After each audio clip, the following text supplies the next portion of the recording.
O capítulo de ontem, o 28, foi longo, né? Um pouquinho longo, 20 minutos.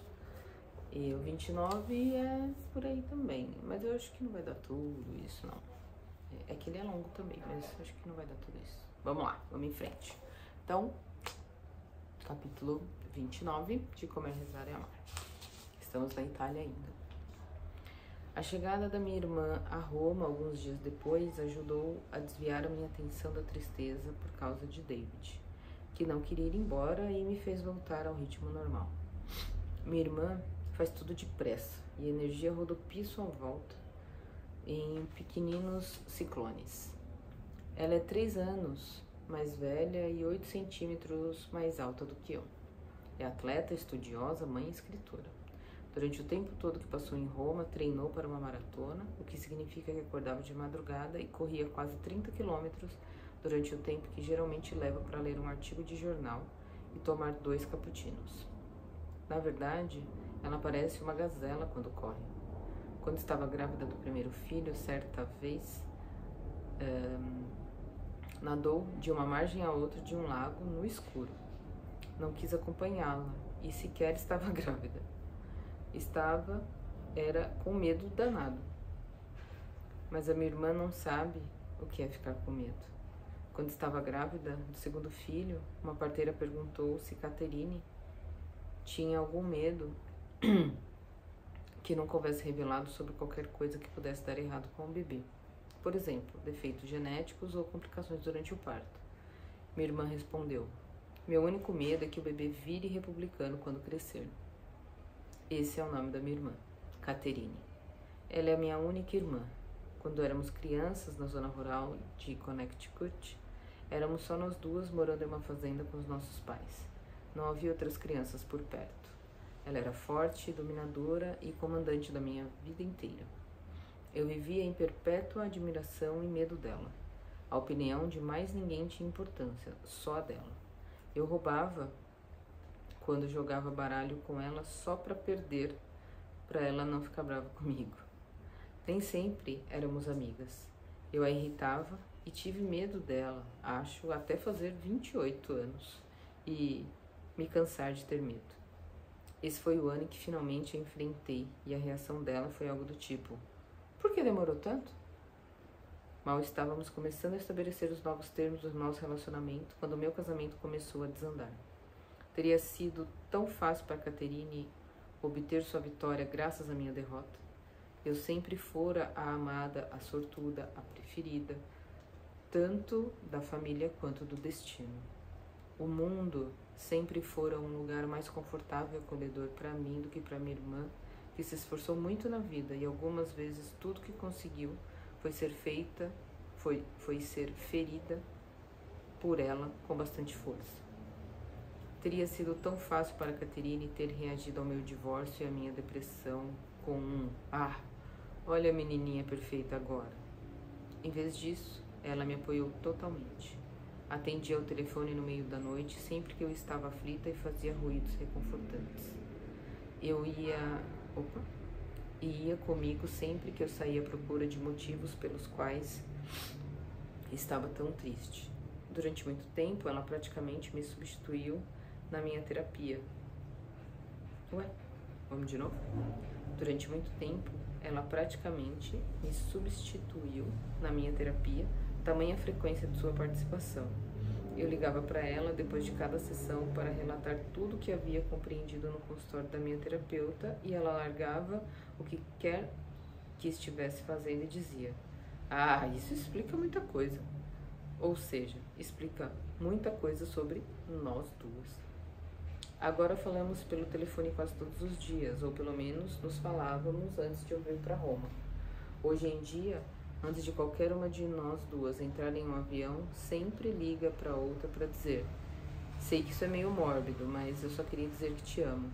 Você sabe, só para garantir. E a outra sempre diz: eu sei, é só para garantir. Ela chega em Roma preparada como sempre. Traz 5 guias, todos os guias ela já leu e tem a cidade já mapeada na mente. Já estava totalmente orientada antes mesmo de sair da Filadélfia. Isso é um exemplo clássico da diferença entre nós duas. Sou aquela que passou as primeiras semanas em Roma, andando a esmo, 90% perdida e 100% feliz, vendo tudo à minha volta como um lindo mistério inexplicado. Mas é meio assim que o mundo sempre me parece ser. Aos olhos da minha irmã, não há nada que não possa ser explicado se a pessoa tiver acesso à biblioteca básica. Minha irmã é uma mulher que guarda a enciclopédia Columbia na cozinha, ao lado dos livros de culinária, e que de fato a lê por prazer. Existe um jogo que às vezes gosto de jogar com meus amigos chamado Olhe Só, sempre que alguém está em dúvida sobre algum fato obscuro. Por exemplo, quem foi São Luís? Eu digo, olhe só, pego o telefone e disco o número da minha irmã. Algumas vezes ela está no carro levando os filhos de volta para casa depois da escola e diz pensativamente: bom, São Luís, ele na verdade foi um rei francês asceta, o que é interessante porque então minha irmã veio me visitar em Roma, na minha nova cidade, e é ela quem vai me mostrá-la a mim. Isso aqui é Roma, à la Caterine, cheia de fatos, datas e de uma arquitetura que não vejo, porque minha mente não funciona assim. A única coisa que quero saber sobre qualquer lugar ou qualquer pessoa é a sua história. É a única coisa na qual presto atenção, nunca nos detalhes estéticos. Sophie veio ao meu apartamento um mês depois de eu ter me mudado para lá e disse: que banheiro cor-de-rosa lindo! E essa foi a primeira vez que percebi que ele era de fato cor-de-rosa. Cor-de-rosa choque, de cima a baixo, ladrilhos rosa, choque por toda parte. Eu sinceramente não tinha reparado antes. Mas o olho treinado da minha irmã detecta os detalhes góticos, romanescos ou bizantinos de um prédio, o desenho do chão de uma igreja ou o apagado esboço do afresco inacabado escondido atrás do altar. Ela percorre Roma com suas pernas compridas, costumávamos chamá-la de Caterine das coxas de 1 metro. E caminho apressado atrás dela, como venho fazendo desde que aprendi a andar, dando 2 passinhos aflitos para cada passo seu. Está vendo, Liz? Diz ela.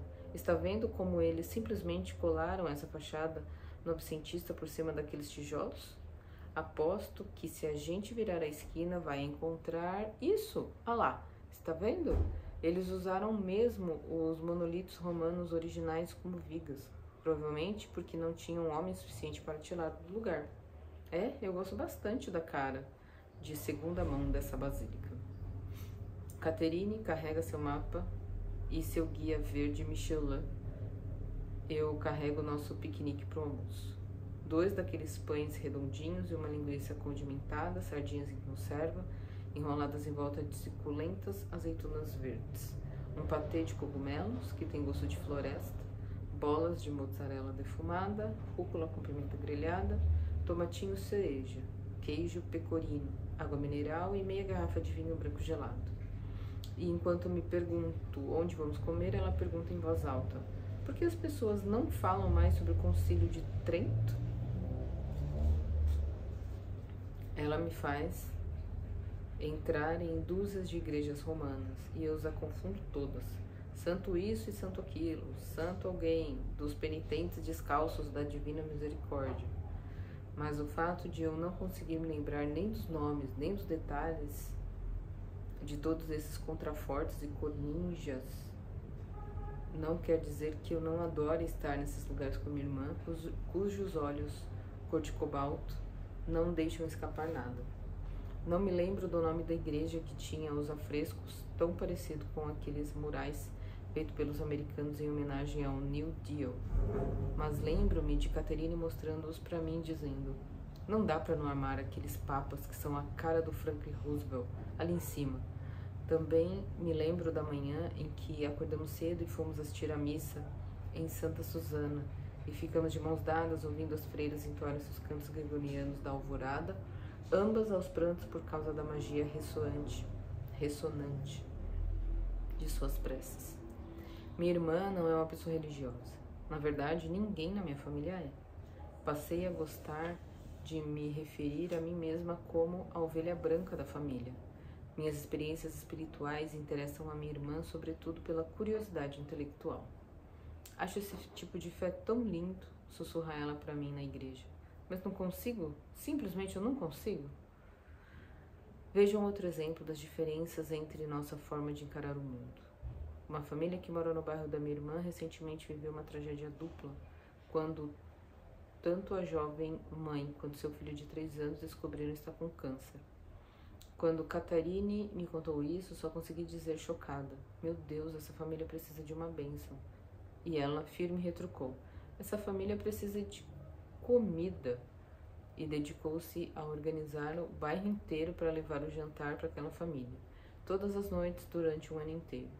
Não sei se minha irmã tem plena consciência de que isso é uma bênção. Saímos de Santa Susana e ela disse: você sabe por que os papas precisavam de planejamento urbano na Idade Média? Porque a cidade recebia basicamente 2 milhões de peregrinos católicos por ano de todo o mundo ocidental, que vinham fazer a caminhada do Vaticano até o São João Laterano. E às vezes de joelhos, e essa gente toda precisava de infraestrutura. A fé da minha irmã é no aprendizado. Seu texto sagrado é o dicionário Oxford da língua inglesa.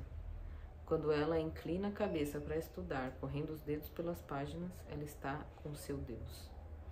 Nesse mesmo dia, vejo minha irmã rezando outra vez, quando ela se ajoelha no meio do Fórum Romano, limpa um pouco de sujeira do chão, como se estivesse apagando um quadro negro, e em seguida empunha uma pedrinha e desenha para mim, na terra batida, a planta de uma basílica romanesca clássica.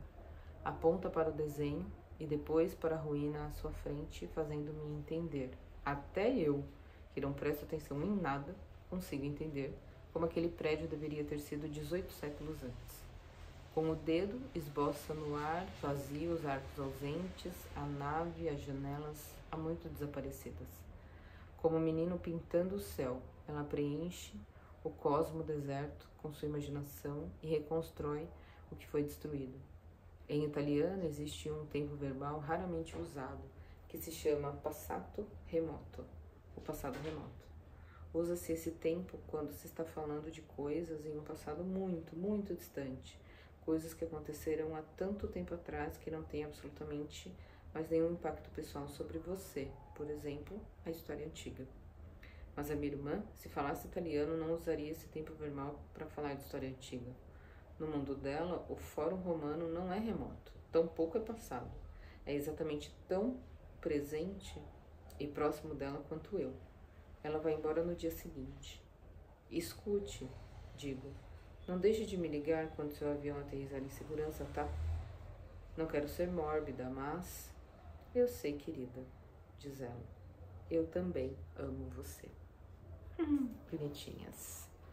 Capítulo 29 encerrado. Ó, foi bem mais rápido do que eu imaginei. Até amanhã.